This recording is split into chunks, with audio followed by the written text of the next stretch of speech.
हरे कृष्णा। मैं Shiksha and welcome to my YouTube channel Krishna Gyan Amrit. इस channel पे हम श्रीमद् भगवद गीता जी का अध्ययन करते हैं और अभी हम पढ़ रहे हैं पहला अध्याय, प्रथम अध्याय।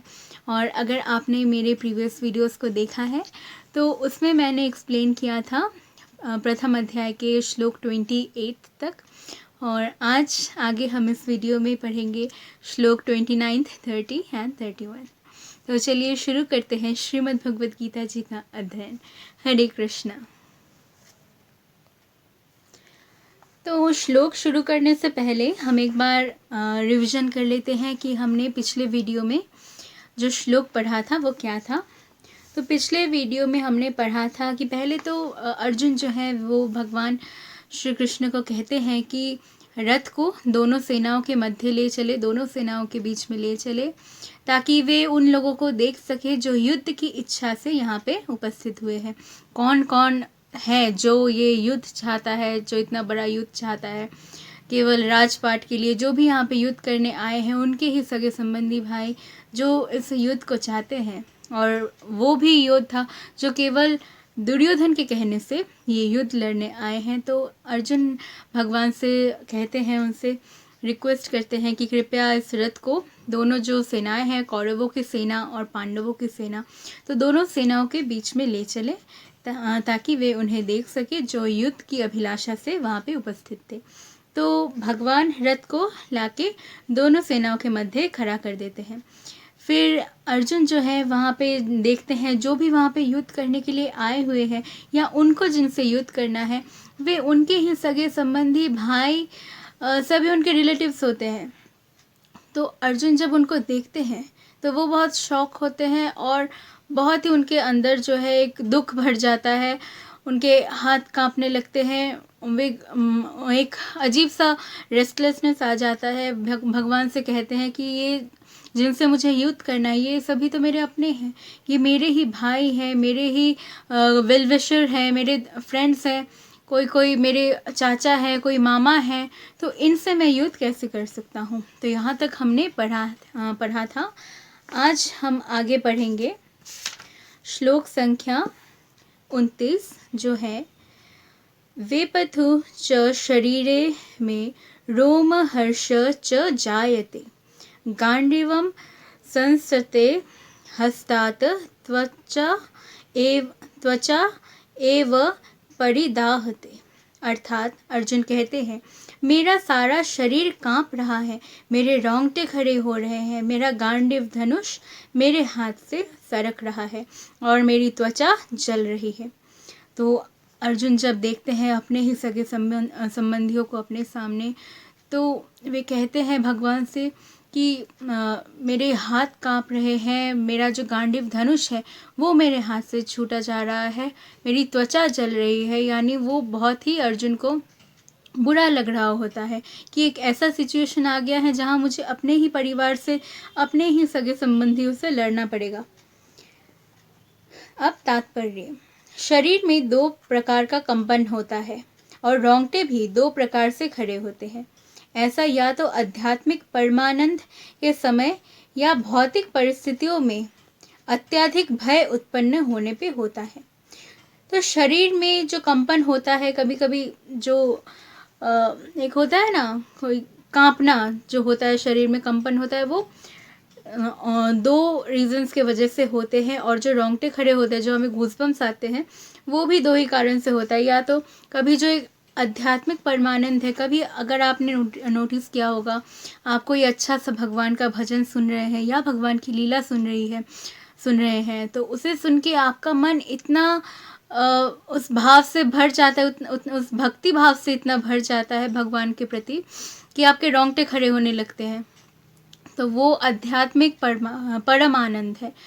तो एक तो उस कारण खड़ा होता है रोंगटा, जो हमारा, जो हमें गूज़बम्स जो आते हैं, या फिर इसलिए भी खड़े होते हैं रोंगटे कि कभी आपको कोई डर लग गया, वो किसी भयवश, जो भौतिक परिस्थिति है, जो भी हमारे सामने परिस्थिति है, उससे अगर वो भय उत्पन्न करने वाली होती है तो उससे भी जो शरीर में कंपन होने लगता है या रोंगटे खड़े होने लगते हैं, तो वो भी एक कारण है। दिव्य साक्षात्कार में कोई भय नहीं होता, इस अवस्था में अर्जुन के जो लक्षण हैं वे भौतिक भय अर्थात जीवन की हानि के कारण है। और अर्जुन इसीलिए उनके शरीर में कंपन हो रहा था या इसीलिए उनके रोंगटे खड़े हो रहे थे क्योंकि उन्हें ये भय था, जो भौतिक जो परिस्थिति है वहाँ पे, कि जीवन की हानि, अगर ये युद्ध होता है तो बहुत सारे जीवन की हानि होगी, बहुत सारे लोग मारे जाएंगे, कुछ उनके अपने होंगे, कुछ वैसे लोग भी होंगे जिनका कोई यहाँ पे दोष नहीं है, जो परिस्थिति के दबाव में आके ये युद्ध को लड़ रहे हैं और उनकी जीवन की हानि होगी, और जो भी इस युद्ध में मारे जाएंगे उनका भी कोई परिवार होगा।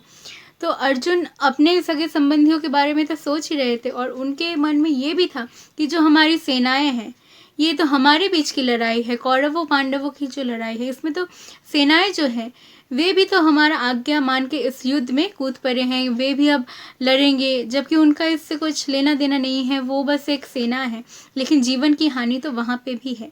तो अर्जुन ये तरह तरह की बातें सोच रहे थे, इसीलिए जो भय है वो उनके अंदर उत्पन्न हो रही थी, जिसके कारण उनके शरीर में कंपन हो रहा था, उनकी त्वचा जल रही थी, उनका गांडीव धनुष जो है वो उनके हाथ से छूटा जा रहा था और उनके रोंगटे खड़े हो रहे थे। तो ये तरह तरह की बातों को सोच के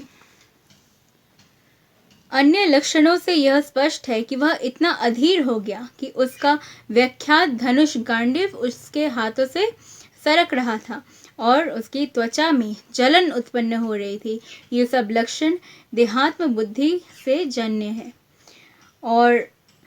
और जो भी अन्य लक्षण जो अर्जुन यहाँ पे बता रहे हैं, ये उससे यह स्पष्ट है कि वे इतना अधीर हो गए थे कि उनका व्याख्यात धनुष गांडीव उनके हाथ से छूटा जा रहा था। अर्जुन का जो धनुष है, अर्जुन एक महान धनुर्धर थे, बहुत ही उनकी धनुष ही जो थी उनकी शान थी और वे अपने धनुर्विद्या के लिए जाने जाते थे, बहुत ही ज़्यादा विख्यात थे। और वो उनका गांडीव धनुष उनके हाथ से छूटा जा रहा था, वो इतना टेंस हो गए थे, इतना वे टेंशन में आ गए थे, उनकी त्वचा में जलन उत्पन्न हो रही थी। ये सभी लक्षण देहात्म बुद्धि से जन्य है। तो ये जो हमारा जो मटेरियलिस्टिक जो बॉडी है और ये जो एक ये यहाँ पे रह के इस धरती का, इस मटेरियल लाइफ का जो एक आसक्त हो जाते हैं, हम सभी यहाँ पे रह के यहाँ की जो चीज़ें हैं उससे आसक्त हो जाते हैं।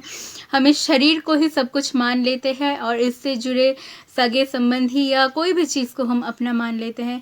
मनुष्य कभी कभी ये भी भूल जाता है कि शरीर कुछ भी नहीं है, जो आत्मा है वो स्थायी है, वो कांस्टेंट है, वो शाश्वत है आत्मा, और जबकि शरीर जो है ये शाश्वत नहीं है। लेकिन मनुष्य ये भूल जाता है और शरीर से जो भी कोई संबंध रखता है, जैसे कोई परिवार, रिश्तेदार, जो सगे संबंधी, जो मटेरियल है, मटेरियलिस्टिक लाइफ के जो भी हैं, जो हमेशा के लिए नहीं है, जो शाश्वत नहीं है, वे उन सब चीज़ों से आसक्ति जताने लगता है। तो इसी के साथ हमारे प्रथम अध्याय का 29वां श्लोक यही समाप्त होता है। अब हम पढ़ेंगे 30वां श्लोक।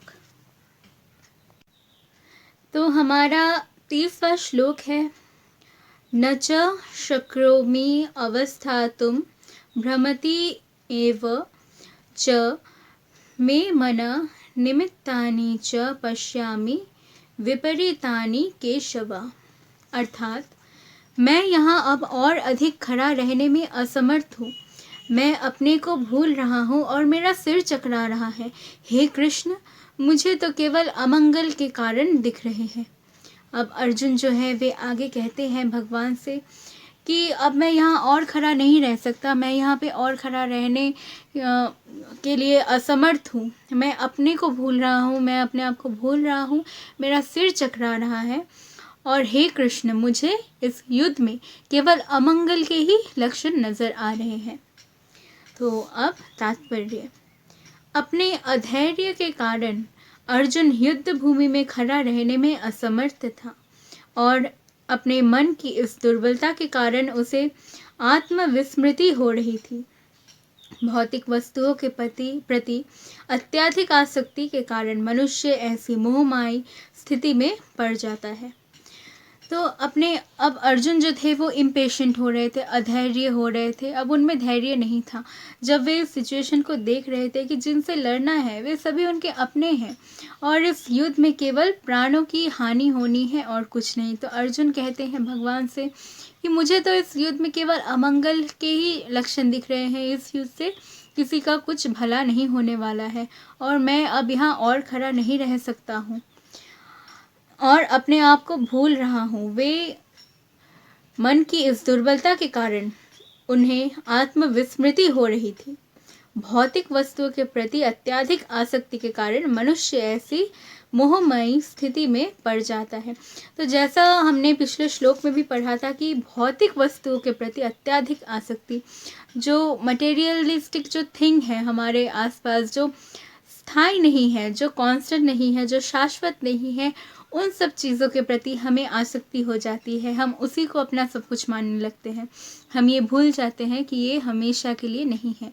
अर्जुन जिनके लिए शोक कर रहा था वो सभी भौतिक वस्तुएं हैं, वो इसी जगत में हैं और इसी जगत में ही उन्हें एक ना एक दिन नष्ट होना ही है। वे ऐसा नहीं है कि वे हमेशा के लिए हैं। तो अर्जुन जिनके लिए भी शोक कर रहे थे वे सभी स्थायी नहीं थे। अगर वे किसी मनुष्य के लिए, अपने पितामह या अपने भाइयों के लिए भी अगर वे शोक कर रहे थे तो वे, उनका भी जो शरीर है वो भौतिक शरीर है, वो कांस्टेंट नहीं है।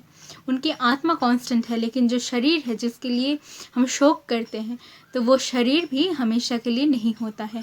कभी न कभी शरीर भी है, वो भी पंच तत्व में विलीन उस शरीर को होना पड़ता है। तो मनुष्य को कभी ऐसे भौतिक वस्तुओं के लिए आसक्ति हो जाती है, वो उनसे इतना जुड़ जाता है कि उनसे अलग होने के बारे में वे सोच भी नहीं सकते। इसीलिए शायद उनके मन में इतनी दुर्बलता आ गई है।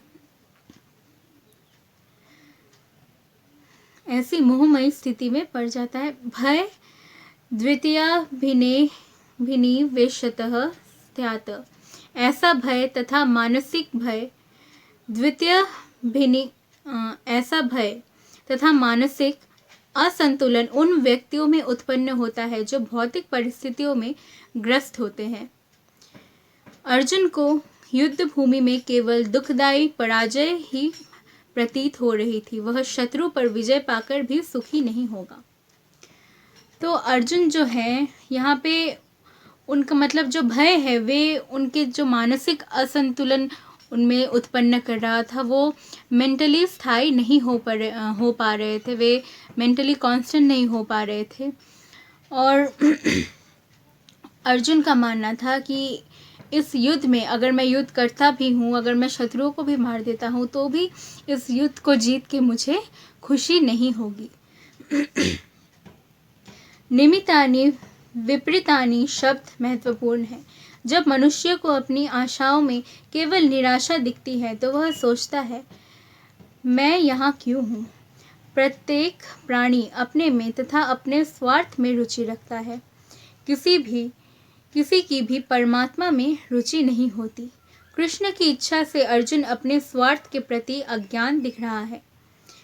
मनुष्य का वास्तविक स्वार्थ तो विष्णु या कृष्ण में निहित है।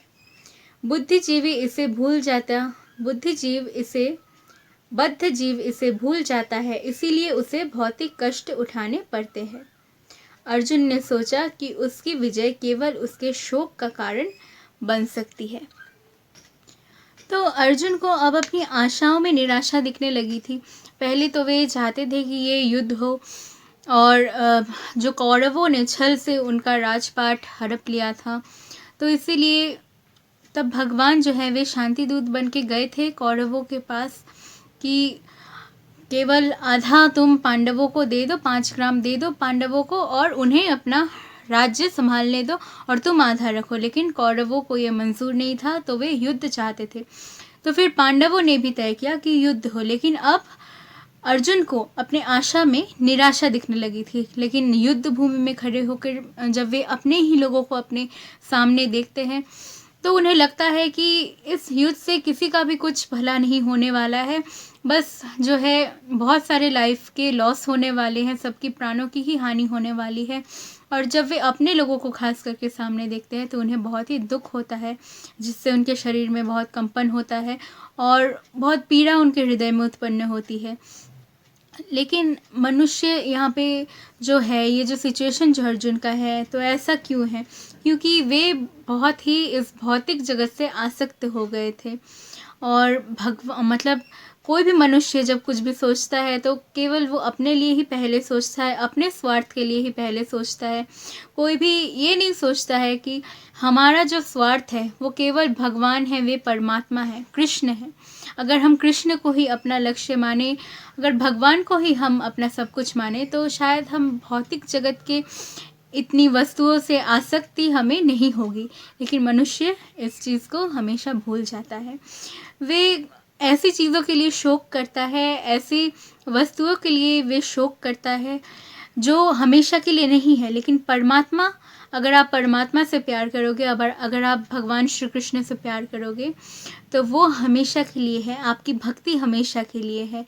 लेकिन हम जिन चीज़ों के बारे में शोक करते हैं, जैसा कि अर्जुन कर रहे थे, तो वो हमेशा के लिए कुछ भी नहीं है। और जिनके लिए खासकर वे शोक कर रहे थे, भले ही वे इनके अपने थे, लेकिन उन्होंने जो कौरव थे, बहुत सारे पाप कौरवों ने किए थे, तो अर्जुन उनके लिए जो शोक कर रहे थे वो कहीं ना कहीं सही नहीं था। तो अगर हम ऐसा करें कि हम केवल अगर परमात्मा से प्रेम करें और अगर हम परमात्मा से ही आसक्त हो, तो शायद तब तो हमें बिल्कुल भी इस भौतिक जगत के जितने सारे कष्ट हैं, वो सभी कष्ट हमें झेलने नहीं पड़ेंगे। तो यही कहा गया है इस श्लोक में, और इसी के साथ हमारे प्रथम अध्याय का 30वां श्लोक ही समाप्त होता है। हरे कृष्ण।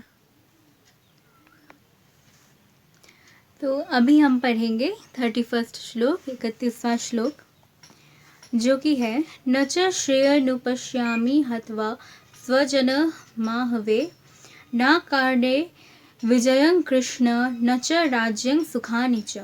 अर्थात अब अर्जुन आगे कहते हैं, हे कृष्ण, इस युद्ध में अपने ही स्वजनों का वध करने से ना तो मुझे कोई अच्छाई दिखती है और ना मैं उससे किसी प्रकार की विजय, राज्य या सुख की इच्छा रखता हूँ।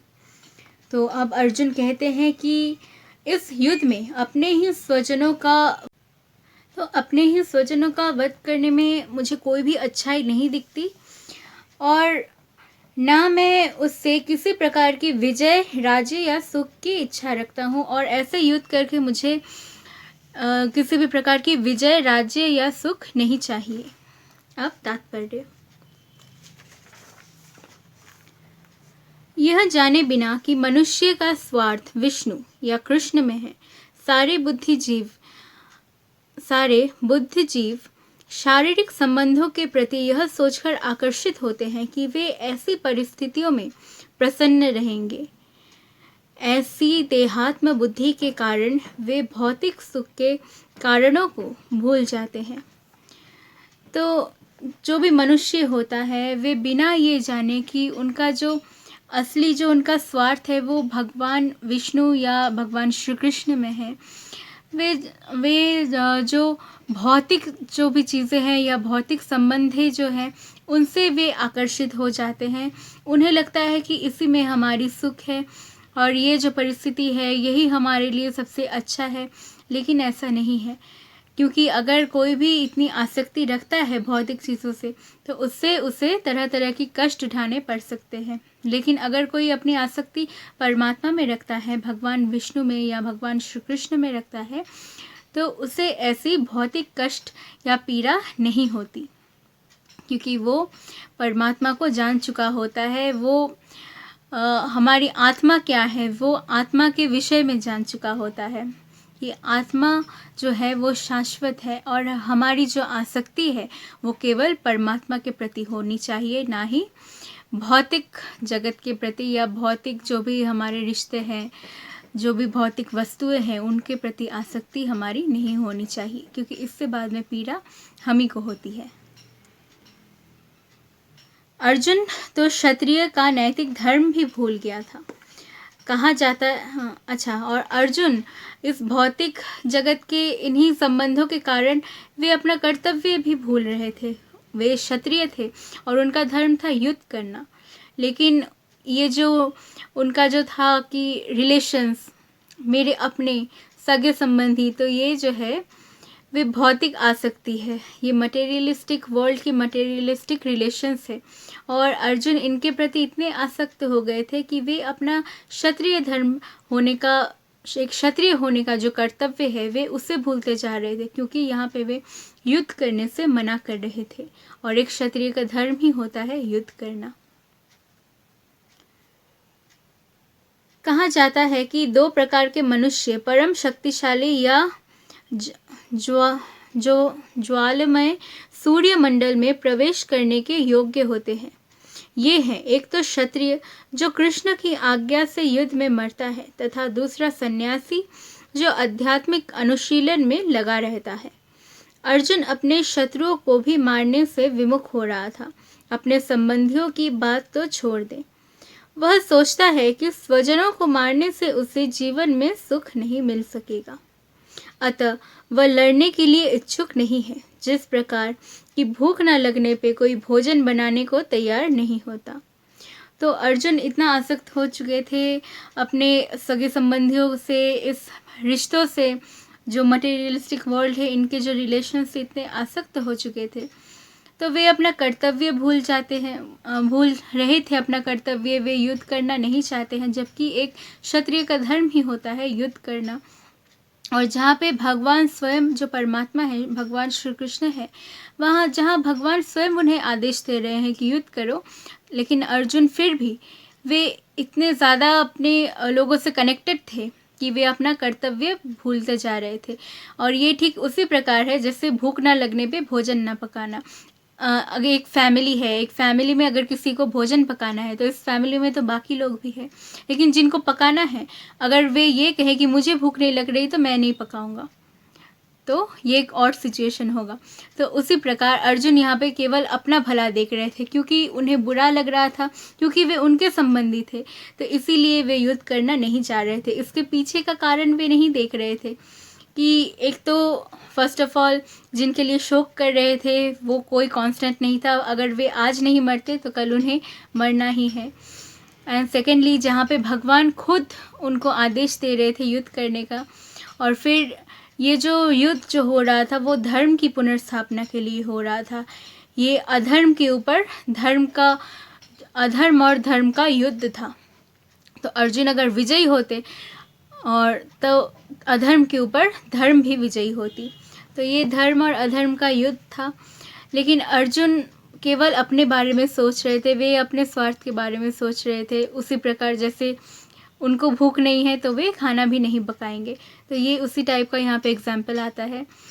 तो इसीलिए वे केवल अपने बारे में सोचते हुए वे युद्ध नहीं करना चाहते थे। वे ये भूल रहे थे कि ये युद्ध कितना इम्पोर्टेंट है धर्म की पुनर्स्थापना के लिए।